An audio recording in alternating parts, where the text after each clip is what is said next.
साईं की बात। बच्चे, तुमने जाने अनजाने में ही सही मेरे बच्चे, लेकिन तुमने किसी अपने का ही दिल दुखाया है मेरे बच्चे। उसे बहुत बुरा लगा है।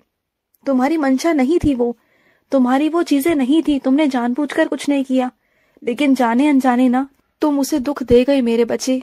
तुम उसे परेशान कर गए, और वही बातें ना उन्हें आज भी अपने दिल में चुभ रही है कि तुमने ऐसा कैसे कह दिया, तुमने ऐसा कैसे बोल दिया मेरे बच्चे। क्योंकि तुम्हें ना अपनी चीजों पर ध्यान नहीं रहता, तुम्हें समझ में नहीं आता कि कौन सा गुस्सा कहाँ निकालना है, किसके सामने निकालना है, किससे कैसे बात करनी है, कहाँ शब्दों को प्रयोग करना है, तुम्हें नहीं पता। तुम्हें सही शब्दों का प्रयोग करना तो आता नहीं ना। इस चक्कर में ना कितने सारे रिश्ते तुमने पहले भी खोए हैं और अब भी वही कर रहे हो। तो इन आदतों पर ना काबू करो मेरे बच्चे, नहीं तो कल को परेशान हो जाओगे। बात को समझो और सुनो, किसी से भी ना ज्यादा उम्मीद मत लगाना, कभी मत लगाना। अगर उम्मीद लगानी है तो अपने साईं से लगाओ, अपने बाबा से लगाओ, या फिर तुम जिस ईष्ट को मानते हो, अपने जिस ईश्वर को मानते हो ना, बस उनके आगे अपनी अर्जी लगाओ, उन्हीं के आगे अपनी इच्छाएं रखो और उन्हीं से उम्मीद करो। किसी और से उम्मीद मत करो मेरे बच्चे। किसी और से अगर उम्मीद करोगे ना, और अगर वो तुम्हारे उम्मीदों पर खरा नहीं उतर पाया ना, तो तुम्हारा विश्वास डगमगा जाएगा। और सुनो, तुम्हें ना किसी की खबर पहुंच नहीं पाई है मेरे बच्चे, लेकिन वो खबर, वो सूचना तुम तक पहुंच जाएगी। मैं मानता हूँ थोड़ी सी देर हो गई है, लेकिन सही समय पर पहुंच जाएगी, जिससे कि तुम वहां आकर शामिल हो सकोगे मेरे बच्चे। तुम बिल्कुल चिंता मत करना। किसी ने भी वो जानकारी, वो सूचना तुम तक पहुंचने नहीं दी है, लेकिन इसका मतलब ये तो नहीं ना कि मैं ना पहुंचने दूं। ऐसा कैसे हो सकता है? तुम तो मेरे बच्चे हो और तुम्हें जानना बहुत जरूरी है, और तुम्हारा वहां शामिल होना भी जरूरी है। तो मैं तुम्हारे तक वो बात पहुंचा दूंगा अपने बच्चे के माध्यम से। मेरे किसी बच्चे के माध्यम से ना तुम तक वो सूचना पहुंच जाएगी मेरे बच्चे। और सुनो, तुम जिस मूल्यवान वस्तु को समेट समेट कर रखते थे ना, संभाल संभाल कर रखते थे ना, वो तुमसे गुम हो गई है, वो तुमसे खो गई है। तो सुनो, परेशान मत रहो। जहां रखी थी ना, वहीं आसपास ढूंढने की कोशिश करो, तुम्हें वहीं से मिल जाएगी। तुम बिल्कुल चिंता मत करो, मिल जाएगी। बिल्कुल भी, बिल्कुल तुम्हें फिक्र नहीं करनी, चिंता नहीं करनी है। मैं हूं तुम्हारे साथ। जो तुम्हारी चीज है वो तुम्हें मिल जाएगी, अवश्य मिलेगी। मन अशांत हो रहा है, मन में अशांति है ना, जानता हूँ। मन में बहुत उथल पुथल है, वो भी जानता हूँ। तुम्हारा मन ना डगमगा रहा है, तुम्हें समझ में नहीं आ रहा कि क्या करूं, कैसे करूं, कुछ समझ नहीं आ रहा ना। मन में बहुत सारी अशांति है, कुछ अतीत सामने आ जाते हैं जब बहुत गुस्सा आता है। बहुत सोच करना इतना गुस्सा आता है कि बाबा आपने ये सब क्यों नहीं किया, आपने ये सब क्यों देखा, यही कहते हो ना मुझसे। तो सुनो, इस वक्त तुम्हारा गुस्सा शांत होना बहुत जरूरी है। तो मेरा नाम जाप करो, और रही आगे की बात या वर्तमान की बात, उसे मैं सब कुछ ठीक कर दूंगा, मैं संभाल लूंगा।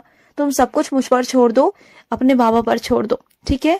और सुनो, कुछ मेरे बच्चों के ना पैरों में बहुत दिक्कत है, वो चल फिर नहीं पा रहे, उनके पाँव में बहुत सूजन है, बहुत दर्द है, वो चलने फिरने में सक्षम नहीं हो पा रहे, उन्हें बहुत परेशानी हो रही है, और डॉक्टर ने उन्हें ऑपरेशन भी बताया है। तो सुनो मेरे बच्चे, तुम डरो बिल्कुल भी मत। तुम बस आज से उदी लेना शुरू कर दो मेरी। तुम रोज उदी लो मेरी, मेरे विश्वास पर, फिर देखना सब कुछ ठीक हो जाएगा।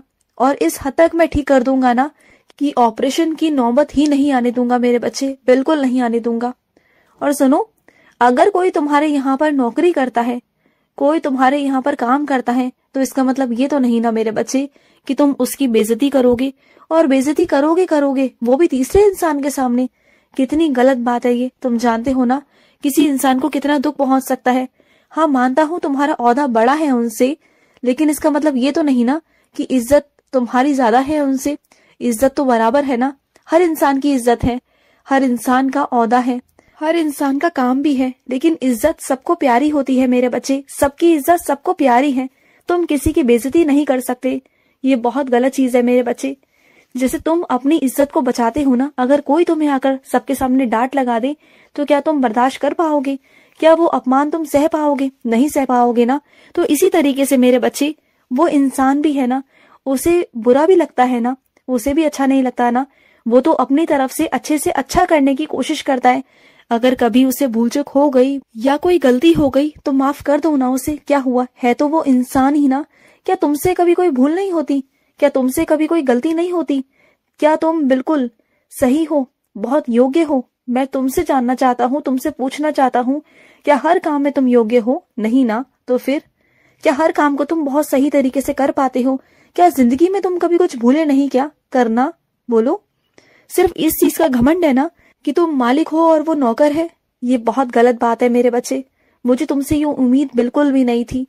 अगली बार जाओ ना तो उससे माफी जरूर मांग लेना, और ये सोचकर मत मांगना कि किसी छोटे इंसान से तुम माफी मांग रहे हो। ये सोचकर मांगना कि वो इंसान है और तुम भी इंसान हो, और मेरी बनाई दुनिया में सारे इंसान मेरे लिए बराबर है।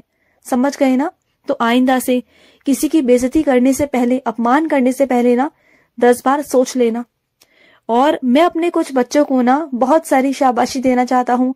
मुझे बहुत खुशी है मेरे बच्चे, मैंने देखा है तुम्हें, जब तुम रास्ते पर निकलते हो ना तो रास्ते पर कई ऐसे व्यक्ति भी होते हैं जो विकलांग होते हैं, जो चल नहीं पाते, जिनके हाथों में दिक्कत होती है, लेकिन तुम उनका हाथ पकड़कर, उन्हें पकड़कर तुम एक रास्ते से दूसरे रास्ते की तरफ पार करा देते हो। तुम उनकी मदद करते हो, और तुम्हारी ये मदद मुझे बहुत पसंद आई मेरे बच्चे, बहुत बहुत। तुमने तो मेरा दिल जीत लिया मेरे बच्चे। तुमने वो काम किया जो मेरे बच्चे को करना ही चाहिए था। मुझे तुमसे यही उम्मीद थी और तुमने यही काम किया मेरे बच्चे। और सुनो, अपने बच्चों को भी ना आदत डालो सुबह उठने की मेरे बच्चे। जैसी उन्हें आदत डालोगे ना वैसी आदत उन्हें डल जाएगी। सुबह जल्दी उठने की आदत डालो। मैं नहीं कहता कि बहुत जल्दी डाल दो, लेकिन उतना समय डालो कि जितना कि वो उठकर मेरा 5 या 10 मिनट मेरा नाम जाप कर सके, वो भी अपनी जिंदगी को सफल कर सके। क्योंकि पढ़ाई लिखाई जरूरी है, लेकिन उसके साथ साथ गुरु का आशीर्वाद भी जरूरी है ना। तुम्हारे बच्चों का जिस गुरु पर विश्वास है, जिस नाम पर विश्वास है ना, उन्हें वही नाम बुलवाया करो, उन्हें रटाया करो, बोला करो कि वो बोले। और सुनो, तुम मेरी आरती में शामिल होना चाहते हो ना, तो मैं तुम्हें इस बार अपनी आरती में ही शामिल करूंगा। और कैसे करूंगा ये तुम मुझ पर छोड़ दो, तुम परेशान मत हो, ये सब कुछ मुझ पर छोड़ दो, मैं कर लूंगा। और तुम तैयारी शुरू कर दो मेरे बच्चे। तुम्हारे घर में जो जश्न होने वाला है ना, उसकी तैयारियां शुरू कर दो। और तैयारियां शुरू हो भी गई है ना कई हद तक। तुम्हें लग रहा है ना कि बाबा कैसे होगा, क्या होगा, सब हो जाएगा। और इतने अच्छे से होगा ना, इतने अच्छे से सब कुछ निपटाऊंगा कि तुम खुद सोचते रह जाओगे कि ये कैसे हो गया, क्या हो गया।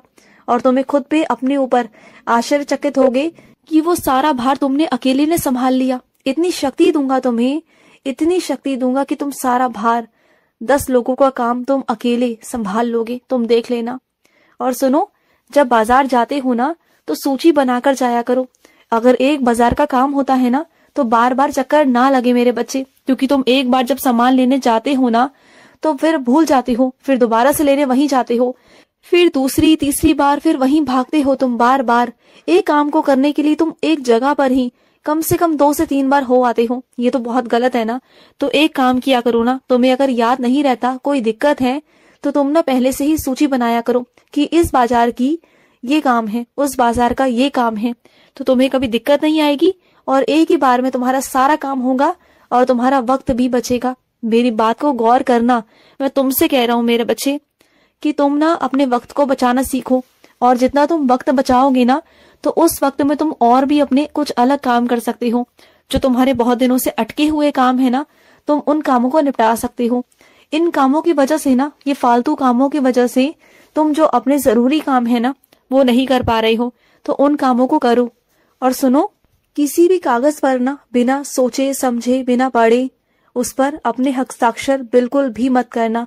चाहे कोई कितना भी कहने की कोशिश करे, कितना भी तुम पर दबाव बनाए, लेकिन जब तक उसे पढ़ ना लो, किसी को पढ़ाकर समझ ना लो और तुम्हें समझ में ना आ जाए कि उसमें क्या है, और चीजों से तुम अगर स्वीकार ना कर पाओ ना तो उस पर हस्ताक्षर बिल्कुल मत करना।